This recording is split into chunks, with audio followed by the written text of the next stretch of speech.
இந்த மாநாடு நம்மாழ்வார் அவர்களுடைய கொள்கையை, அவருடைய கனவை நினைவாக்குகிற விதமாக நமது பாரத பிரதமர் அவர்கள் இங்கே வந்திருக்கிறார்கள். அவர் மீது மிகுந்த நம்பிக்கை தமிழக விவசாயிகளுக்கு இருக்கிறது. காரணம், தமிழ்நாட்டில் காவிரி பிரச்சனை 50 ஆண்டு காலம் தொடர்ந்தது.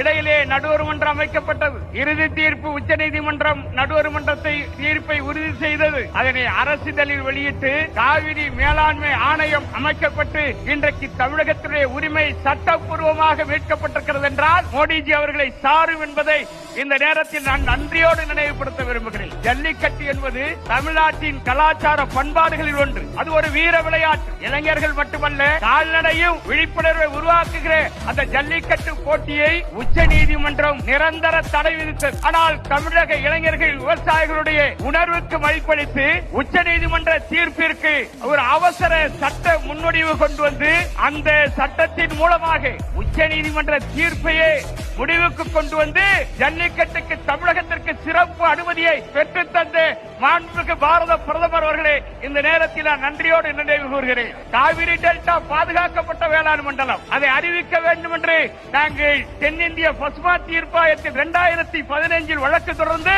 2016 பிரதமர் அவர்கள் நீதிமன்றத்திலேயே கொள்கை முடிவெடுத்து காவிரி டெல்டாவில் பேரழிவு திட்டங்களை அனுமதிக்காது எனது மத்திய அரசு விரைவில் காவிரி டெல்டா பாதுகாக்கப்பட்ட மண்டலமாக அறிவிக்கப்படும் என்று அறிவித்தார். 2020 தமிழ்நாடு அரசு அறிவிப்பதற்கு ஒப்புதலை தந்த மாபெரும் தலைவராக இன்றைக்கு பிரதமர் வந்திருக்கிறார்.